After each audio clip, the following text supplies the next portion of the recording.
Hello बच्चों, आज की इस वीडियो में मैं डिस्कस करने वाला हूं एक क्वेश्चन जो अक्सर आपके प्री बोर्ड या फिर बोर्ड के पेपर में देखने को मिल जाता है और ये बहुत इंपॉर्टेंट क्वेश्चन है। इस तरह के क्वेश्चन में सिंपली एक्स वाई जेड लिखा रहता है और इसमें आपको आइडेंटिफाई करना होता है कि एक्स क्या है, वाई क्या है, जेड क्या है। और ऐसे जो क्वेश्चन हैं ये बोर्ड में भी 3 से 4 मार्क्स में देखने को मिलते हैं। क्वेश्चन क्या है कि अनऑर्गेनिक कंपाउंड एक्स, कोई एक ऑर्गेनिक कंपाउंड X है, on heating with concentrated sulphuric acid forms a compound Y। जब X को आपने हीट करा किसके साथ, तो कॉन्सेंट्रेटेड सल्फ्यूरिक एसिड के साथ, तो एक नया कंपाउंड फॉर्म हो रहा है, उसको वो क्या कह रहे हैं, Y कह रहे हैं। Which on addition of 1 molecule of hydrogen, और Y का जब एडिशन रिएक्शन होता है किसके साथ, तो 1 मॉलिक्यूल ऑफ हाइड्रोजन के साथ, तो किसके प्रेजेंस में, इन प्रेजेंस ऑफ निकल फॉर्म्स अ कंपाउंड Z। जब Y का एडिशन रिएक्शन होता है किसके साथ, तो हाइड्रोजन के साथ, इन प्रेजेंस ऑफ निकल, तो एक नया कंपाउंड फॉर्म होता है जिसको वो क्या कह रहे हैं, Z। और आगे क्या इंफॉर्मेशन है देखिए, 1 molecule of Z on combustion forms 2 molecule of CO2 and 3 molecule of water. और Z का जब आप कंबशन करते हो तो क्या फॉर्म होता है, 2 molecules of CO2 and 3 molecule of water. तो आपको करना क्या है, identify X Y Z. X क्या है, वाई क्या है और जेड क्या है, ये आपको आइडेंटिफाई करना है and right the chemical equations. और इस क्वेश्चन के अंदर जिस भी केमिकल इक्वेशन की जरूरत है वो आपको लिखना है। तो देखिए ये कार्बोनेटेड कंपाउंड चैप्टर का क्वेश्चन है। इसके अंदर क्या है, एक्स को आपने किसके साथ हीट करा है, तो कॉन्सेंट्रेटेड सल्फ्यूरिक एसिड के साथ, तो एक नया कंपाउंड फॉर्म हो रहा है क्या, वाई। तो देखिए कार्बोनेटेड कंपाउंड चैप्टर के अंदर जब भी सल्फ्यूरिक एसिड की बात होती है तो आपको याद रखना है कि सल्फ्यूरिक एसिड का जो जिक्र है वो 2 ही जगह हुआ है, एक तो डिहाइड्रेशन रिएक्शन में और दूसरा कहां पर यूज हुआ है, कॉन्सेंट्रेटेड सल्फ्यूरिक एसिड, तो एस्टेरिफिकेशन रिएक्शन में। लेकिन यहां पर जो है मुझे लग रहा है कि यहां पर डिहाइड्रेशन रिएक्शन है। क्यों, क्योंकि एक्स को आपने सिंपली हीट करा है कॉन्सेंट्रेटेड सल्फ्यूरिक एसिड के साथ। यहां एस्टेरिफिकेशन नहीं लग रहा है। क्यों, क्योंकि एस्टेरिफिकेशन में 2 रिएक्टेंट होते हैं और 2 रिएक्टेंट के बाद जो प्रोडक्ट बनता है वो भी स्वीट स्मेलिंग कंपाउंड एस्टर होता है। यहां पर ऐसा कुछ स्वीट स्मेलिंग कंपाउंड दिया भी नहीं है और रिएक्टेंट केवल एक है।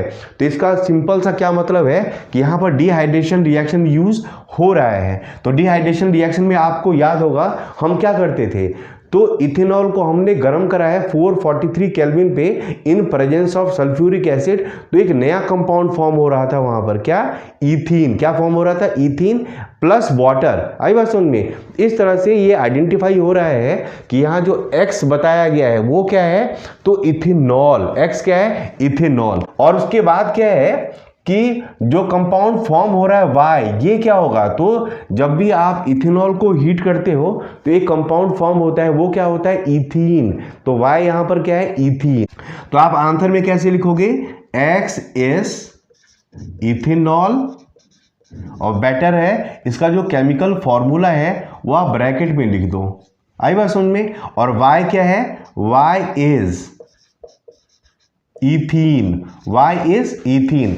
या तो ऐसे लिख दो, ये भी सही है, या फिर C2H4 भी आप लिख सकते हो, उसमें कोई प्रॉब्लम नहीं है। और Z क्या होगा, अब देखिए Z कैसे आइडेंटिफाई कर रहे हैं, देख रहा हूं मैं। तो which on addition of 1 molecule of hydrogen, तो इथीन का आपने क्या करा है, एडिशन रिएक्शन, किसके प्रेजेंस में, तो निकल के प्रेजेंस में, और क्या फॉर्म हो रहा है कंपाउंड, तो Z।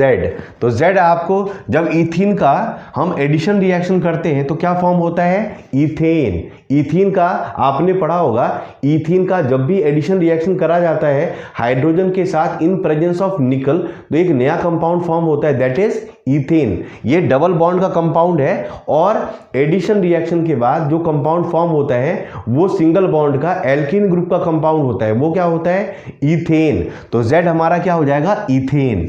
आई बात समझिए, Z इज इथेन। और इथेन का क्या फॉर्मूला हुआ, तो C2H6। आई बात सुनिए। अब इसमें जो भी रिक्वायर्ड केमिकल इक्वेशन है वो मैं लिख रहा हूं, तो क्या हो जाएगा, एक्स क्या है हमारा, इथेनॉल। तो इथेनॉल को जो आप हीट करते हो किसके साथ, इथेनॉल को आप ऐसे भी लिख सकते हो CH3CH2OH या फिर C2H5OH, उससे कोई फर्क नहीं पड़ता है। इसको आपने किसके साथ हीट करा है, तो कॉन्सेंट्रेटेड सल्फ्यूरिक एसिड के साथ। कितने टेम्परेचर पे, आपको याद होगा 443 केल्विन पे।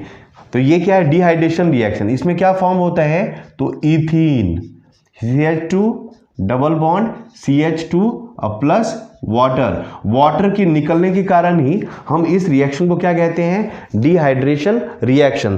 तो ये हमारा क्या हो गया, X, और जो हमारा प्रोडक्ट है इथीन, ये क्या हो गया, Y। यहां तक क्लियर है। उसके बाद क्या है, which on addition of 1 molecule of hydrogen. Ethene का अब मैं एडिशन रिएक्शन कर रहा हूं, तो देखिए आप इसको ऐसे भी लिख सकते हैं, कैसे, तो C डबल बॉन्ड ऐसे, ये इथीन को ही मैं ऐसे बॉन्ड के फॉर्म में लिख रहा हूं, या फिर आप वैसे भी लिख सकते हो जैसे मैंने यहां पर लिखा हुआ है। इसका एडिशन रिएक्शन किसके साथ, तो हाइड्रोजन के साथ, इन प्रेजेंस ऑफ निकल। आई बात समझ में। तो क्या फॉर्म होता है, इसको हीट कराया जाता है तो क्या फॉर्म होता है, तो इथेन। यहां जो डबल बॉन्ड है वो सिंगल बॉन्ड में कन्वर्ट हो जाता है, तो क्या फॉर्म हो जाएगा, तो ऐसे सिंगल बॉन्ड में।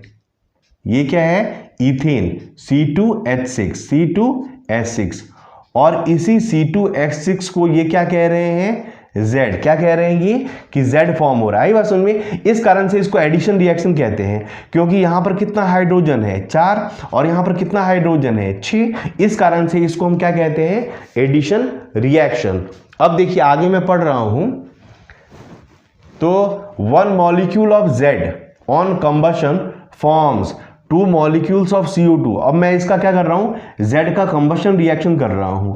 तो आपको याद होगा, कोई भी जो हाइड्रोकार्बन है, जब इसका कंबशन करा जाता है, यानी कि इसको बर्न करा जाता है ऑक्सीजन के प्रेजेंस में, तो क्या फॉर्म होता है, मैंने पहले भी बताया हुआ है। तो इसमें फॉर्म होता है CO2 plus H2O plus heat and light. आपको याद रखना है, कोई भी हाइड्रोकार्बन हो, कोई भी हाइड्रोकार्बन हो, हाइड्रोकार्बन कहने का क्या मतलब है, ऐसा कोई भी कंपाउंड जिसके अंदर केवल हाइड्रोजन हो और कार्बन हो, उसको हम क्या कहते हैं, हाइड्रोकार्बन। और किसी भी हाइड्रोकार्बन को आप जब बर्न करते हैं तो हमेशा क्या प्रोडक्ट फॉर्म होता है, तो CO2 plus H2O plus heat and light, हमेशा यही प्रोडक्ट फॉर्म होगा अगर आपने किसी भी हाइड्रोकार्बन को एयर के प्रेजेंस में बर्न करा, कंबशन करा। तो अब देखिए यहां क्या लिखा हुआ है, 1 मॉलिक्यूल ऑफ Z, राइट। यहां पर 1 मॉलिक्यूल ऑफ Z है ऑन कंबशन। ऑन कंबशन का मतलब इसको बर्न कर रहे हो, और बर्न करने के लिए हमेशा ऑक्सीजन की जरूरत होती है। इस कारण से मैंने यहां पर प्लस O2 लिखा है। क्या फॉर्म हो रहा है, 2 मॉलिक्यूल्स ऑफ CO2, तो यहां पर मैं 2 लगा रहा हूं, right. 2 molecules of CO2 and 3 molecules of water, और यहां पर 3 मॉलिक्यूल ऑफ वाटर मैंने लगा दिया।